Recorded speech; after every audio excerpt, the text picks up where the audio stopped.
En nombre del Padre, y del Hijo, y del Espíritu Santo. Padre nuestro que estás en el cielo, santificado sea tu nombre. Venga a nosotros tu reino. Hágase tu voluntad en la tierra como en el cielo. Danos hoy nuestro pan de cada día. Perdona nuestras ofensas, como también nosotros perdonamos a los que nos ofenden. No nos dejes caer en la tentación, y líbranos del mal. Amén. Dios te salve María, llena eres de gracia, el Señor es contigo. Bendita tú eres entre todas las mujeres, y bendito es el fruto de tu vientre, Jesús. Santa María, Madre de Dios, ruega por nosotros pecadores, ahora y en la hora de nuestra muerte. Amén. Gloria al Padre, y al Hijo, y al Espíritu Santo. Como era en el principio, ahora y siempre, por los siglos de los siglos. Amén. Sagrado corazón de Jesús, En vos confío. dulce corazón de María, Sed la salvación mía. Santo Patriarca José, Ruega por nosotros. ven Espíritu Santo, Y envía desde el cielo un rayo de tu luz. En nombre del Padre, y del Hijo, y del Espíritu Santo. Amén.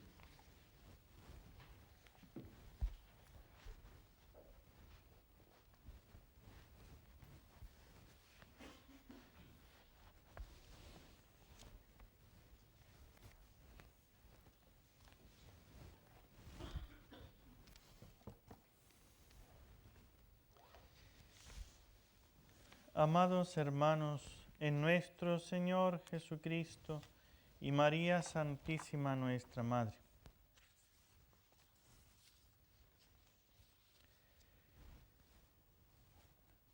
la Inmaculada Concepción de María es el dogma de fe que declara que por gracia especial de Dios, ella fue preservada de todo pecado desde su concepción.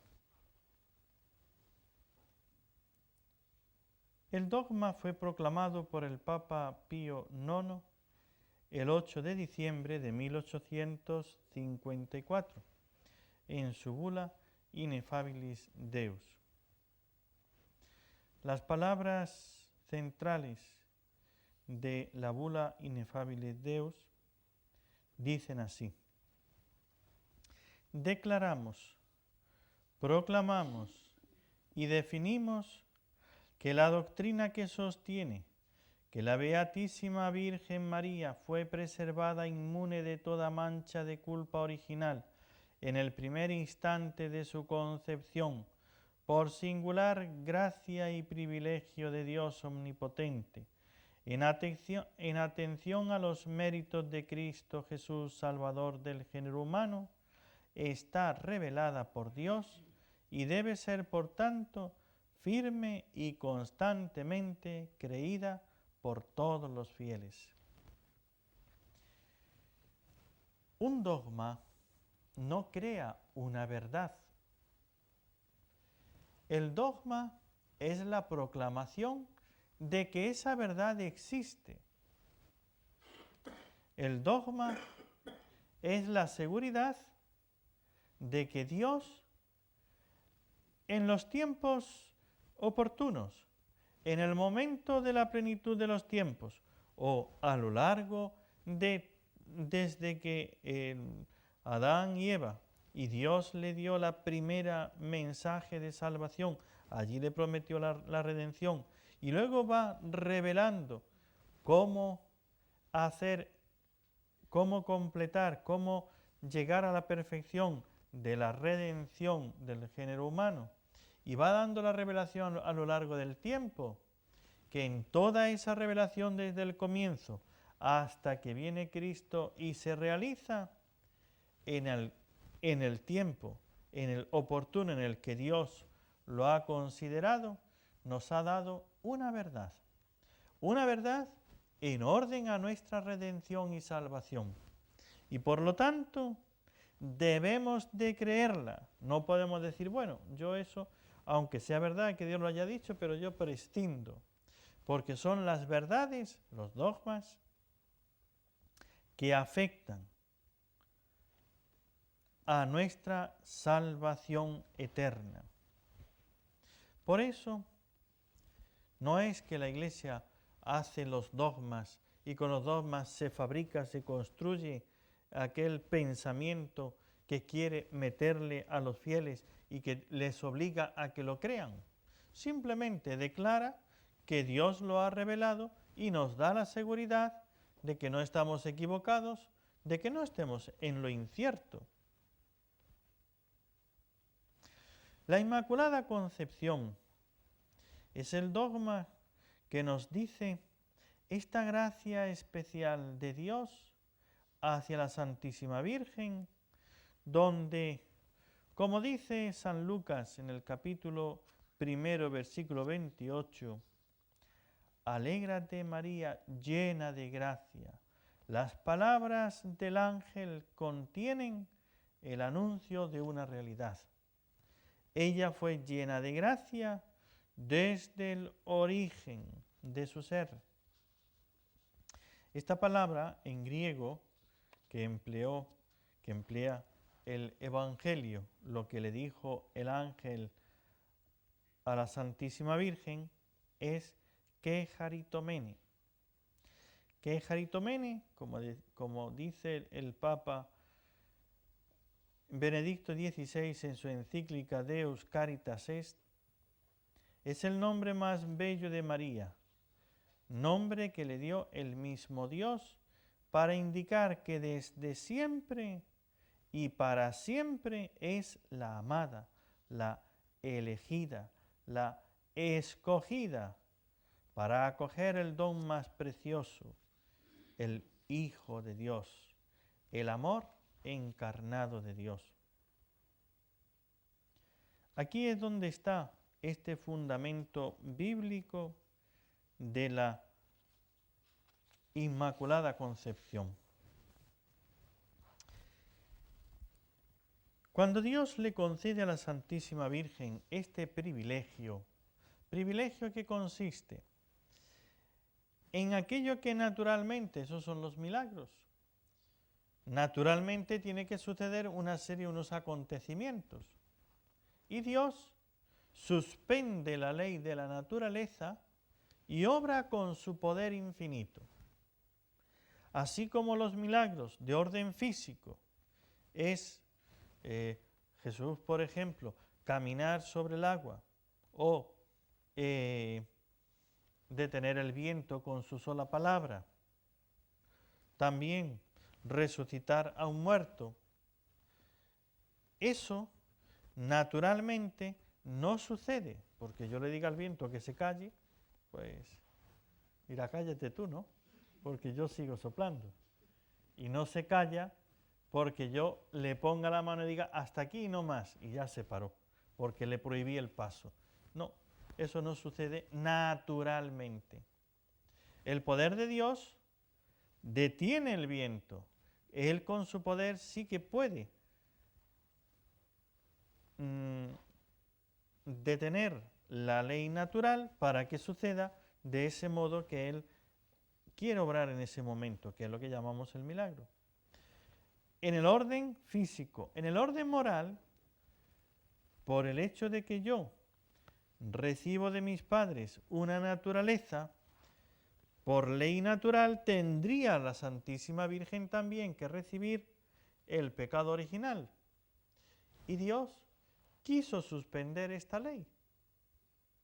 Dios quiso darle una gracia, hacer que ella, en el orden moral que dependía de la redención de Cristo, se adelantase la gracia a la naturaleza. María es libre de pecado por los méritos de Cristo Salvador. Es por Él que ella es preservada del pecado. Ella, por ser una de nuestra raza humana, aunque no tenía el pecado, necesitaba la salvación. Todos, porque es que tengamos en cuenta esto, lo que obra en nosotros el pecado es la pérdida de la gracia y el merecer, por tanto, no tenemos derecho del cielo y el merecer el infierno. El pecado mortal trae el infierno. Entonces, la redención es sacarnos, liberarnos de lo que nos tiene oprimido, del pecado. La liberación del pecado es la redención. Esa es la redención. Que tiene sacarnos del infierno, y Dios la redención la realiza dándonos el cielo, abriéndonos el cielo. Lo que no tenemos por naturaleza, nuestra naturaleza humana, lo que no nos da es el ser hijos de Dios. Eso nos lo da Dios de regalo. Eso nos lo da Dios por su bondad, pero no por nuestro derecho. En la redención nos libra de la atadura del pecado y nos da, por su bondad, un regalo tan grande, tan superior, que nos eleva a otra naturaleza, a otro ser superior. Y de ser un hombre el orden natural, la naturaleza del ser humano que es creado, paso a tener relación filial, es decir, de familia con el mismo Dios. Paso a ser hijo de Dios por adopción. Eso es parte de la redención. Pues María, por su naturaleza, no es hija de Dios por derecho, porque nazca. Ella es criatura de Dios. Y Dios le da un don, por eso necesita la redención. Desde el primer instante no espera a cumplir unos requisitos, unas acciones o un tiempo. Desde el primer instante Dios ya le da una plenitud, pero le da la misma redención que la nuestra. Solamente que a nosotros nos llega la redención, empezamos a participar de la redención, el fruto, los méritos, la acción de la redención de Cristo, de su pasión, muerte y resurrección y sesión a la derecha del Padre, a nosotros se nos empieza a aplicar en el bautismo. El bautismo es la entrada, es cuando Dios, su obra redentora, se aplica a mi alma. La Santísima Virgen tenía que ser igual. Sino en el bautismo, en el Antiguo Testamento, era en la circuncisión, en la presentación, en otros momentos, ¿no? Y Dios quiere darle a la Santísima Virgen una prerrogativa especial, de que a ella se adelante la gracia y en el primer instante ya tiene todo el don de la redención, en orden a los méritos de Cristo, a lo que Él va a hacer después, porque la ha elegido para ser su madre. Todo ello por razón de la maternidad divina. Dios quiso prepararse un lugar puro donde su Hijo se encarnara. A nosotros, porque nacimos en pecado, pecado original, porque hemos cometido el pecado personal y estamos llenos de pecado, pecado mortal, pecado venial, imperfecciones. Imaginarnos una persona que sea en todo pura, que no tenga ningún pecado, que no tenga ningún desliz al mal, es que nos suena como a imposible. Eso es imposible. Miren, estábamos hoy leyendo una conferencia del abad Theonas. ¿Lo conocen al abad Theonas? Pues yo tampoco, pero sus escritos sí. Así es que el abad Theonas, cuando el San Juan Casiano, con otro compañero, ellos son de Siria, y entonces que se van a Egipto, son dos monjes de Siria, pero oyen que en Egipto hay mucha perfección en los monasterios, no en los monasterios, sino en los monjes, pero que vivían entonces en lauras, diríamos, unos separados y otros como un poco agrupados, pero sin ser un monasterio como hoy, con un abad, etcétera. Pero ya comienza a haber un abad pero viven cada uno en su celda separado y después se reúnen un día a la semana, de tal manera que ya hay una especie de vida comunitaria. Ellos han oído que allá hay unos monjes, unos abades que tienen mucha sabiduría espiritual y entonces van a buscar su sabiduría espiritual. Y uno de ellos es el abad Teonas, que tiene fama de ser un hombre muy espiritual, muy santo. Y él empieza a darle unas conferencias, unas charlas, porque ellos le van preguntando con el deseo de crecer espiritualmente. Y entonces él empieza a explicar unas palabras de San Pablo y le dice que el que diga que está sin pecado, miente. ¿Y por qué? Dice, el que dice que está sin pecado es porque es un ciego. ¿Qué ocurre cuando en un lugar entra un ciego y uno que tiene buena vista?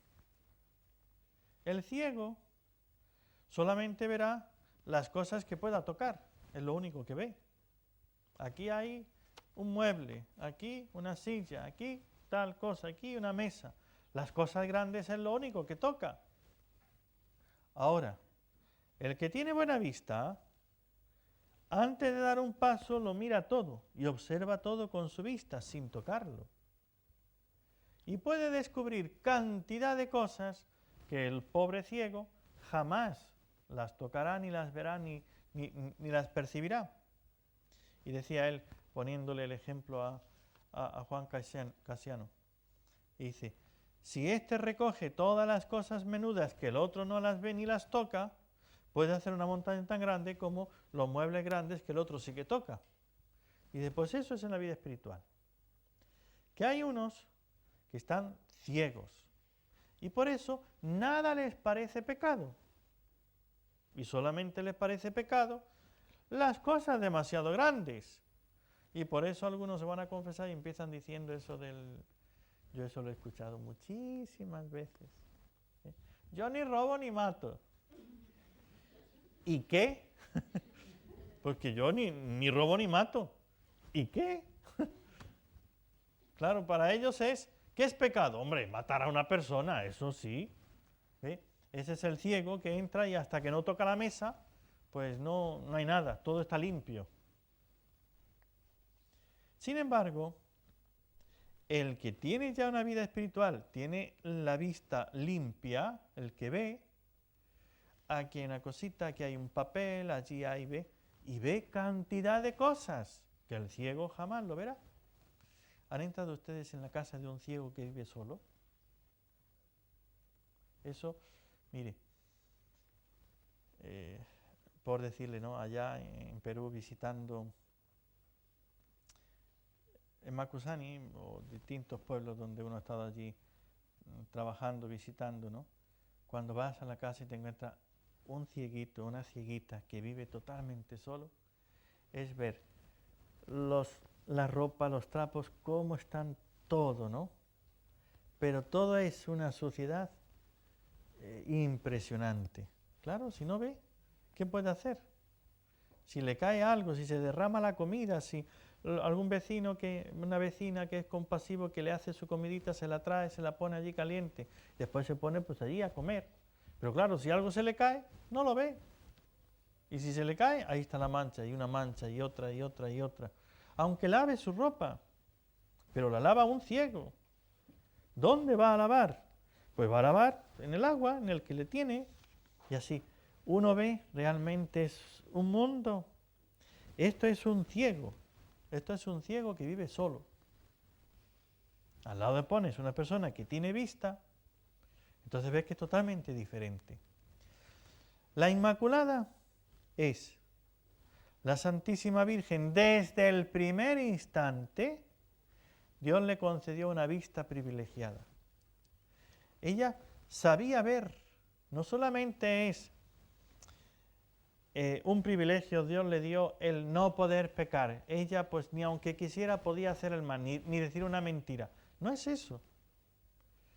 Es que Dios previno a la Santísima Virgen de tal manera, si en el primer instante hizo que la gracia entrara antes que el pecado, y su alma estuvo siempre con la plenitud de la gracia de Dios en su alma y por lo tanto la gracia santificante le estuvo unida a Dios, pero era libre. Y la Virgen, como libre, podía mentir. Y la Virgen, como libre, podía hacer el mal.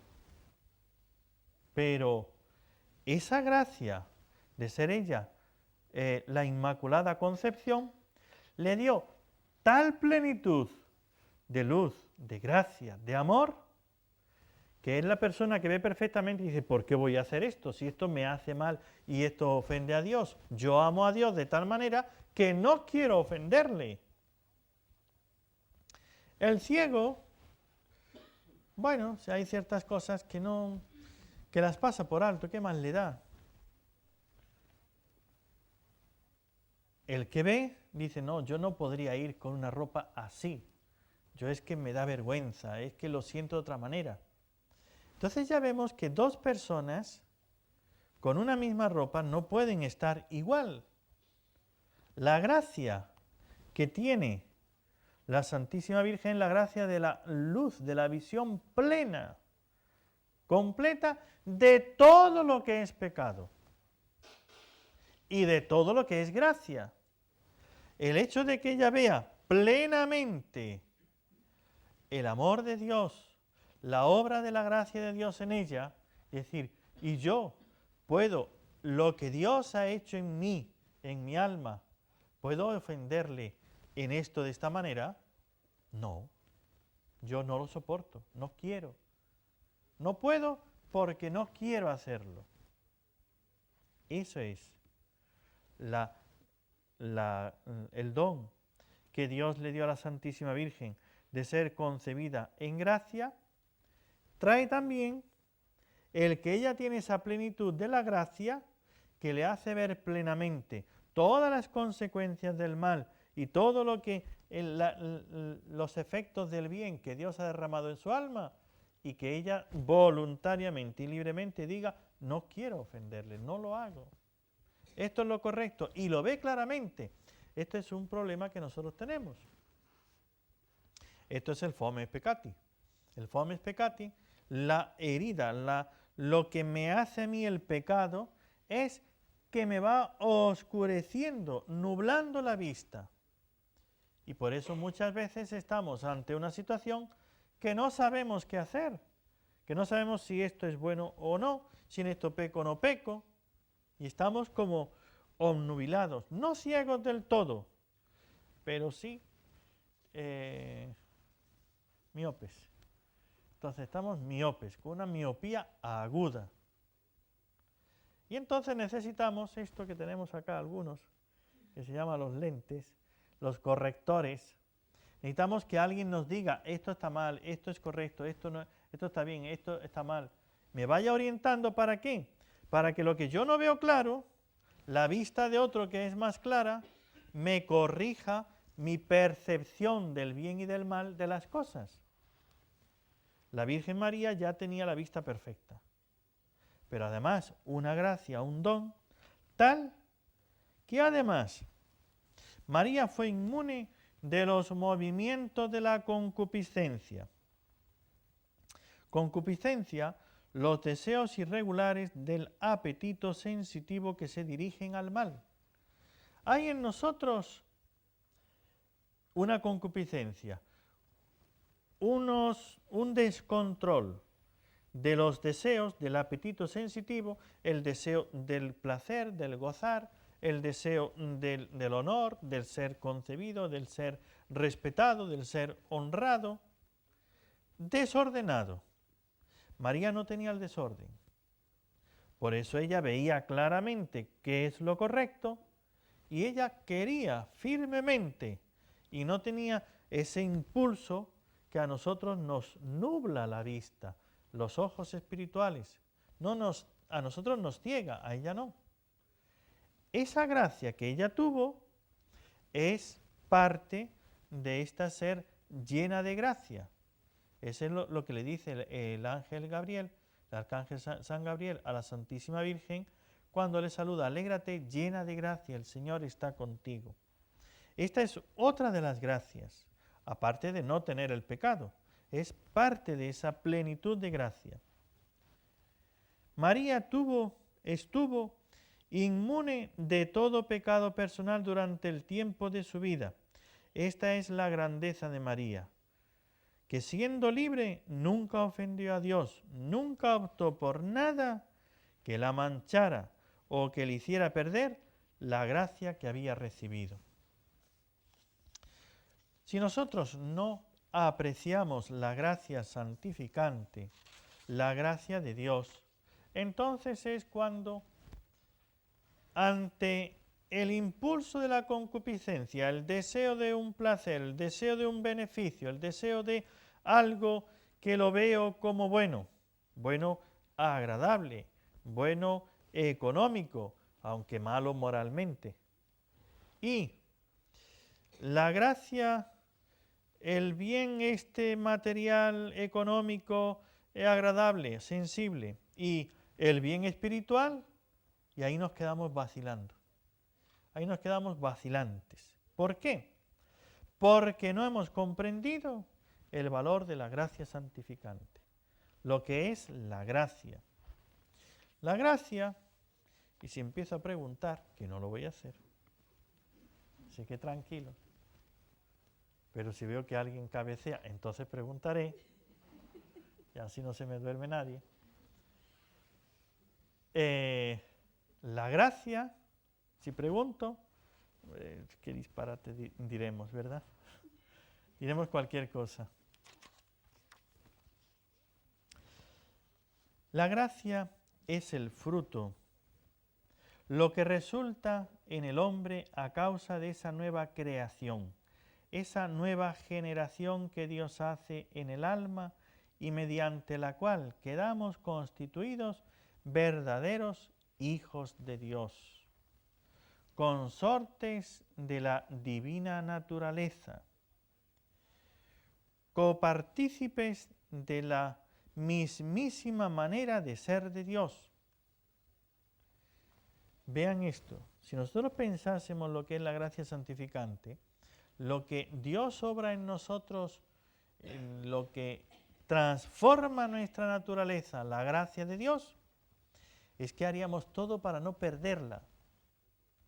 Es que evitaríamos cualquier cosa que nos haga disminuir la gracia. Eso es la imperfección. Disminuir la gracia, pudiendo tener una gracia mayor, una gracia menor. O perderla, pecado mortal. O herirla, dañarla, pecado venial. La gracia es lo que resulta en el hombre a causa de la nueva creación. La Santísima Virgen tuvo esa nueva creación desde el momento inmediato de su concepción, en ese momento de la concepción. Nosotros por el bautismo, es por donde lo recibimos. En el bautismo se produce tal acción en el alma de la persona, del que recibe el bautismo, que se da una nueva creación, nueva criatura. Ciertamente es así, aunque no lo veamos ni lo sintamos de una manera sensible o apreciado por fuera. Allá en Arequipa, en una ocasión estaba bautizando y tenía unos niños, y había una niña ya de 6, 7 años. No, esta tenía como 5 años. Y estaban allá los niños, y están los papás, los padrinos y demás. Y empiezo a explicarles cómo es esta nueva creación. Esta nueva creación es que estos niños van a morir a lo natural para renacer a lo sobrenatural. Ahora renacen como hijos de Dios. Como hijos de Dios es usted, mamá, que viene aquí con su niño aquí muere y yo me encargo de matarlo. Y la niña lo entendió y rompió a llorar, porque claro, pensaba que la iba a matar.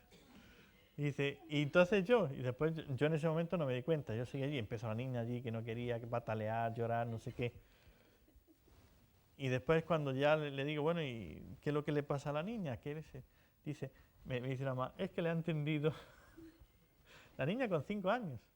Claro, ya vio que yo le voy a matar con el agua, morimos al pecado, morimos a la naturaleza, a todo esto es a lo que nosotros renunciamos y es una muerte espiritual, mística, pero es una muerte. Para renacer, salir del agua, sale con nueva vida, sale regenerado, recreado, otra creación. Y entonces ya si lo hiciésemos el bautismo por inmersión, el que entra es un ser natural, humano, en pecado. Y ahí muere el pecado y muere esa naturaleza, esa inclinación. Y el que sale ya es un hijo de Dios, es otro. Es una creación, lo que se da una recreación, creación nueva. Pues esto es lo que produce la gracia santificante en nosotros. Esto es lo que Dios hace. La Santísima Virgen, por este privilegio de ser inmaculada, llena de gracia, por ser preservada, lo tuvo sin tener que ser recreada. Directamente con la creación ya lo tuvo todo. Pero además, en plenitud de gracia. Nosotros ciertamente ahí tenemos la inmersión de la gracia, penetrados totalmente en la gracia, transformados totalmente por la gracia. Pero después esta gracia sigue aumentando. Y por eso del bautismo viene después la confirmación. La confirmación, la gracia, ahora es, el Espíritu Santo es la gracia de Dios, el don de Dios, la gracia de Dios, del Espíritu Santo, penetra en nosotros, nos da otro aumento, otra plenitud, otro baño de gracia. La Santísima Virgen ya desde ese primer instante la tenía, diríamos, la unión con el Espíritu Santo de ella era infinitamente superior a la que nosotros recibimos después con el sacramento de la confirmación. Todavía nosotros seguimos aumentando la gracia cuando hacemos la primera comunión, nos acercamos a recibir a Jesús.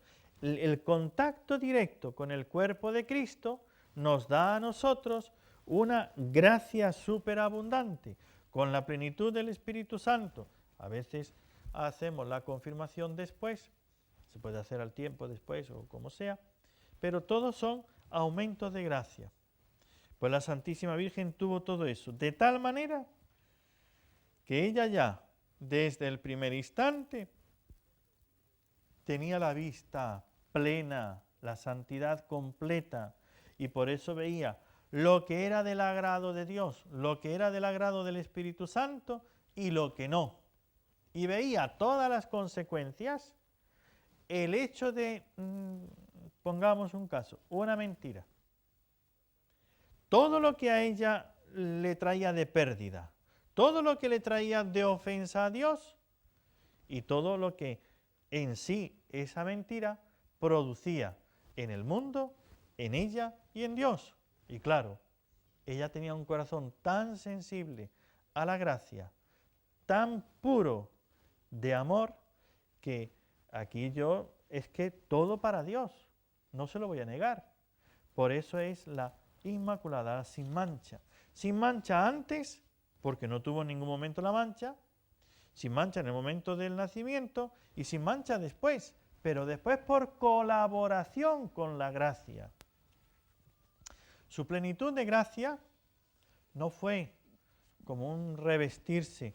Esta es la diferencia entre el pensamiento católico y el protestante. El católico somos regenerados, esto que estamos diciendo. Estas son palabras del padre Rodrigo Molina. Dice el padre Molina así, ¿no? Dios, esa nueva generación que Dios hace al alma y mediante la cual quedamos constituidos verdaderos hijos de Dios, consortes de la divina naturaleza, copartícipes de la mismísima manera de ser de Dios. Fíjense, ser constituidos verdaderos hijos de Dios por la gracia santificante. De tal manera obra en nosotros que yo ya tengo participación, es decir, es mi forma de obrar, una forma de obrar divina. Eso es, por la Santísima Virgen lo veía plenamente. Y ella es transformada de tal manera que esto lo hace libremente. Y eso sucede desde dentro, porque somos transformados interiormente. Para el protestante, la diferencia es que ellos siguen siendo humanos y en pecado, pero se revisten como una capa, se cubre el pecado, solamente cubrirlo, no regenerar por dentro. Esta es la gran diferencia. Vean ustedes la diferencia que hay entre echar un manto y tapar la basura a limpiarlo y que todo quede totalmente limpio y estéril. ¿Qué diferencia hay? Que la basura está ahí totalmente entera, aunque la tape con un plástico, con un mantel, ¿ve? Aquí cerramos los ojos y ya no hay basura, mejor dicho, y ya no la vemos. Eso es la mente protestante. Cerrar los ojos para no ver el mal. La mente católica, limpieza, quitarlo todo para que no exista. La mente protestante es, el hombre tiene la naturaleza herida, la naturaleza del pecado, y Dios le presta, le regala un manto que le cubre para que no se vea. Y es como que Dios, ¿qué es lo que ve? Ve el manto, pero no ve el interior. Porque el interior sigue siendo igual de corrompido, de corrupto, de pecador, de sucio, de feo y de manchado. Por lo tanto, nos cubrimos con el manto de la gracia, que para ellos es un manto, algo externo, y ya no se ve la suciedad, quedó tapada. Para nosotros, los católicos, la gracia es una transformación interior que desaparece todo el mal. Dios lo destruye, el perdón de Dios, pero regenera la naturaleza dándome a mí participación de su divinidad y obrando yo como Dios con la misma divina naturaleza. Mis obras pasan a ser divinas. Eso es la caridad, es una acción divina, es el amor divino. Y nosotros amamos con el mismo amor de Dios. Aunque no nos experimentemos como Dios. Pero eso es lo que obra en nosotros. Imagínense ustedes la Santísima Virgen, eso desde el primer instante, con plena conciencia y aumentándolo en cada momento y en cada acción de su vida. Esto es, cuando nosotros lo miramos desde el punto de vista, diríamos, desde Dios, nosotros alegrándonos por la obra de Dios. Es que Dios es tan grande, que hizo una obra tan grande la Santísima Virgen, que por eso tenemos que alegrarnos. Aunque no me haya tocado a mí, no soy yo, la Inmaculada Concepción. Pero me alegro de que Dios haya hecho esa obra tan maravillosa. Además me la da por madre, es mi madre. Pues los favores que le hacen a mi madre, a mí me llegan directamente. Yo estoy contento con el bien de mi madre porque la amo. Entonces por eso es alegrarnos. Y por eso es que la teología estudia para profundizar, aunque sean privilegios de la Virgen, porque todo ello redunda en bien para nosotros.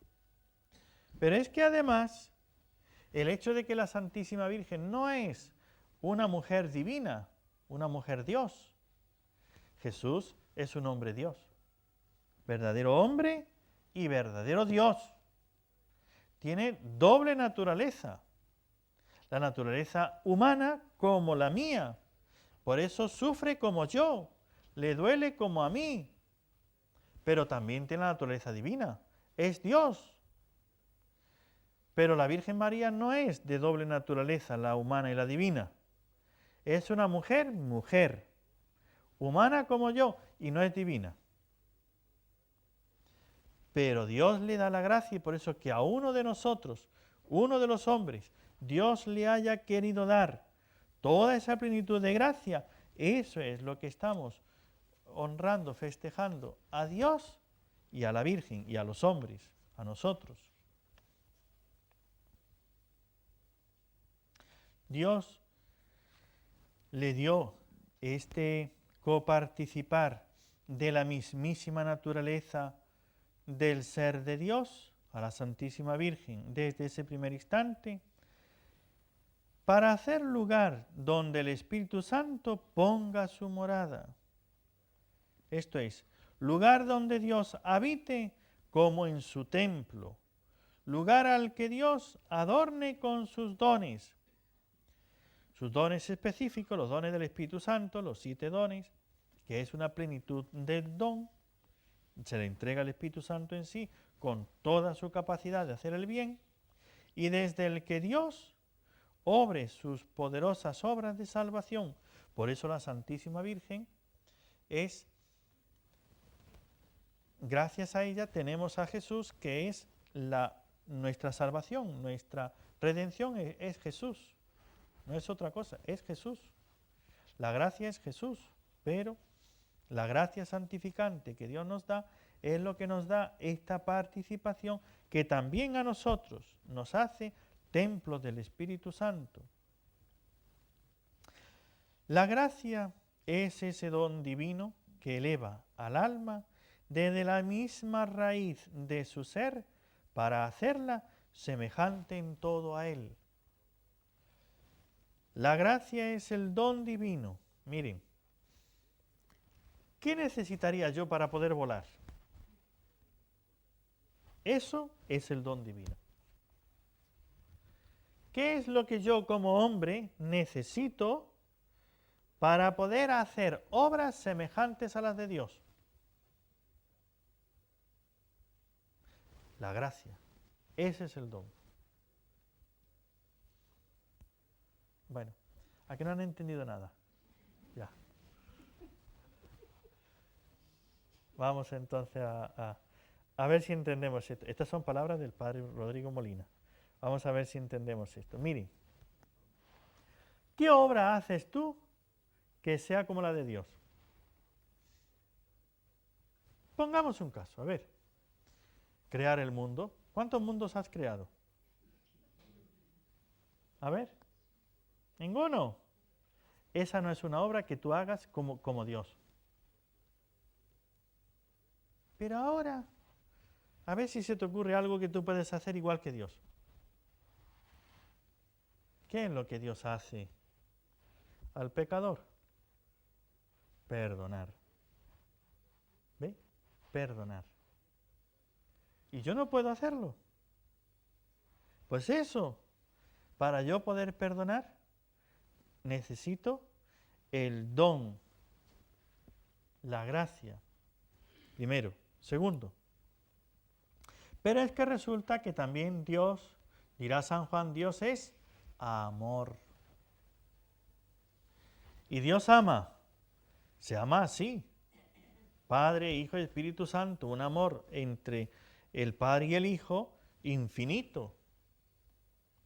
Yo también puedo amar con el mismo amor, con ese amor sobrenatural. Por eso amo a Dios como Dios y amo al Espíritu Santo. Cuando yo recibo la gracia santificante, lo que estoy recibiendo es el Espíritu Santo que ama en mí, desde mí, y yo estoy amando con el amor que es el Espíritu Santo. Ahí estoy amando con amor divino. Estoy haciendo lo mismo que Dios hace. Dios también nos ama a nosotros como criaturas suyas. El que yo ame al prójimo, puedo amarlo con amor natural o con amor sobrenatural. Con amor natural es lo que aman, pues la mamá ama a su hijo, tenga fe o no tenga fe, porque es su hijo. Entonces el amor natural sí lo tenemos, pero el sobrenatural, ese es el que necesitamos la gracia santificante, si no es imposible. Otra cosa para que ya completemos esta idea. Miren, aunque no es fácil de de comprenderlo, pero yo sé que ustedes son muy inteligentes y lo van a comprender. Miren, la fe siempre es totalmente sobrenatural. El conocimiento de que existe un Dios, de que puede existir, puede ser conocimiento natural, pero la fe es sobrenatural. Yo no puedo tener ni un poquito así de fe si no es por la gracia santificante, por el don de Dios. Tener fe es siempre gracia. Gracia, no es otra cosa. Nadie puede tener fe si no tiene gracia. Y en la medida de la gracia será la medida de la fe. Pero claro que a esa gracia yo tengo que responder. Mi acto de fe también tengo yo que ponerlo. Pero antes de poner yo el acto de fe, necesito la gracia. Para poder corresponder a esa gracia. Y con la gracia, para volar yo necesito el avión o las alas. O el cohete, ¿no? Si yo me monto en un cohete, el cohete me podrá levantar y estoy volando, sí, con el cohete. Si tengo alas como un pajarito y puedo yo batir las alas y no como un pingüino, porque si tienes alas como un pingüino ya podrás tener alas, pero no vas a volar. Nada. Si tienes alas de las que uno puede volar, entonces con tu esfuerzo podrás volar. Esa es la gracia, el darte las alas para volar. Esa es la gracia, el meterte en un avión para que puedas despegar y volar con el avión. Eso otro que no es tuyo, el avión no es parte de mi naturaleza, pero gracias al avión puedo volar. Las alas no son parte de mi naturaleza, pero si yo tuviera alas podría volar. Esa es la gracia. Fíjense. Y no he empezado más que, ¿ve? Hay mucho más de la gracia. No he empezado más que a describir un poquito lo que es la gracia. La gracia te da tal capacidad, te hace una regeneración total interior, que todo aquello que es contrario a Dios, lo borra, lo limpia, lo destruye. La limpieza esa interior. Pero no solamente es una limpieza. Como hemos dicho, el primer ejemplo que hemos puesto, toda la basura que está ahí, si la tapamos con un plástico ya no se ve, pero está, pero no se ve, está bien. No solamente la gracia es quitar el pecado, quitar el mal, eso sería gracia negativa, lo que no tiene suciedad. Pero es que con eso todavía no nos elevamos a participar de la naturaleza divina. La gracia todavía me da una elevación de la naturaleza para que yo pueda tener actos divinos en la fe, el amor, la caridad, la esperanza, las tres virtudes teologales, fe, esperanza y caridad, que son divinas. No las puedo tener si Dios no me las da. Yo puedo colaborar, colaboro, pero no las puedo tener si Dios no me las da. Eso me lo da la gracia. Es la gracia santificante quien me da eso.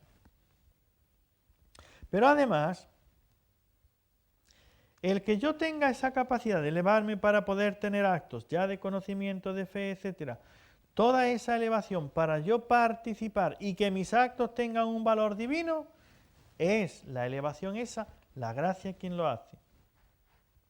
La gracia es la raíz de en donde hace su asiento y de donde sale todo, que todo nuestro obrar tenga calidad divina, es decir, el mérito. Sin gracia no hay mérito ninguno. Para yo merecer un sueldo en una empresa, una fábrica, no es porque yo me voy a la fábrica y me van a pagar el sueldo. Ustedes ven que hay gente que trabajan de inspectores, ¿no? Entonces yo me meto en la fábrica y empiezo a mirar, igual que el inspector. Y a la hora de cobrar paso por allí también para que me cobre. No, si yo también he estado mirando, igual que este. pero tú no estás contratado, no te hemos contratado. El contrato es el que te da el mérito, el merecer el sueldo. Yo puedo ir a un lugar, a una casa y veo allí una cosa y empiezo a limpiar, ¿ve? Te dirán gracias, pero ya, no te preocupes, ya, no te preocupes. Y después, no es a que me paguen, ¿por qué? Porque he limpiado. Pero oiga, ¿y quién le ha dicho a usted que limpie? Si no le he contratado, no tiene mérito. La gracia es el contrato. Para que mis obras tengan mérito sobrenatural. Para que Dios, escuchen esto, a ver, para que Dios tenga la obligación de pagarme, tengo que tener la gracia. La gracia es como el contrato. Si Dios te contrata, Dios dice, si haces esto te voy a pagar, te voy a dar vida eterna, te voy a dar la felicidad en el cielo, te voy a dar gloria eterna. Toda esa felicidad, toda esa gloria, toda esa participación del cielo, de la divinidad, del Padre, Hijo y Espíritu Santo, toda esa participación con los ángeles y demás, en la felicidad eterna del cielo, tiene que tener contrato. ¿Cuál es el contrato? La gracia. Si pierdes el contrato, pierdes el mérito, pierdes la participación, no vas a tener nada. No tienes ningún derecho, no tienes ningún premio, porque no te han contratado. Eso es la gracia santificante. Si una persona ve, dice, yo no necesito contrato, yo no voy a hablar con nadie para que me contrate, no, yo no. Muy bien, está bien, tú no tendrás ningún contrato. Después, ¿a quién le vas a exigir una paga? A nadie. Si no te han contratado, si no has hecho nada, no tienes paga. Pues la vida eterna es la paga. ¿De qué? De la gracia. Fíjense lo que perdemos cuando perdemos la gracia. La Santísima Virgen llena de gracia, por eso la reina coronada en el cielo.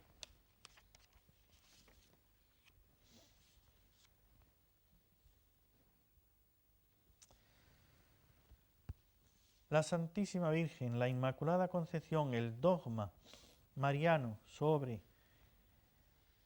esa elección especial de Dios y esa respuesta de la Santísima Virgen de no tener pecado alguno, ni el pecado original, eso es gracia pura de Dios, ni el pecado personal, colaboración, pero gracia de Dios, pero colaboración con la gracia, a nosotros nos dice,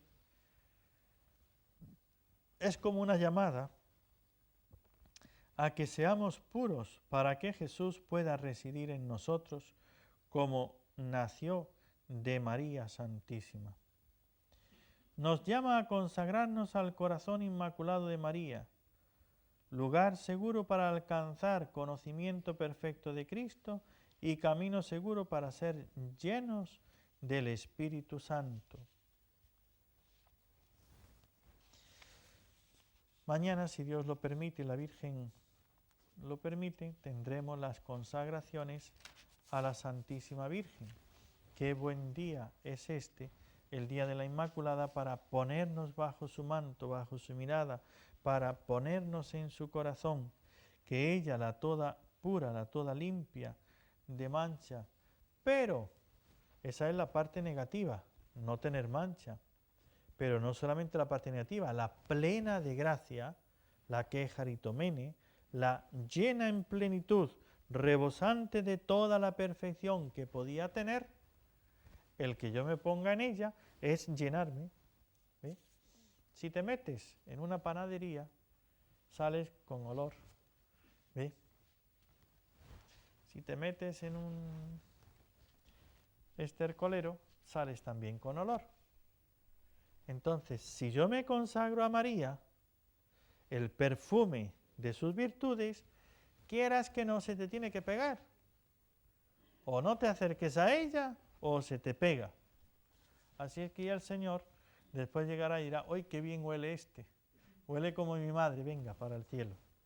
Más méritos, más gloria. Simplemente por eso. Aunque solamente fuese por acercarnos más a la Santísima Virgen. Está más cerca de ella, deberíamos de consagrarnos. Porque así, de esta manera, algún perfume de su virtud se nos quedará prendido. Si no en el alma, por lo menos en el vestido.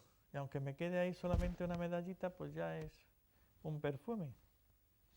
¿Y creen que no? Pues cuando el demonio viene a tentarnos, al ver que tengo la medalla de la Virgen, pues se da media vuelta y espera a ver cuándo me la quito, para entonces hincar el diente, meter el cuerno.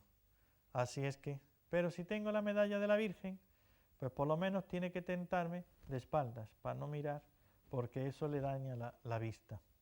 ¿Sí? El que está con la vista dañada, le pones una luz fuerte y le duelen los ojos. Tiene que mirar para otra parte. Eso le pasa al demonio.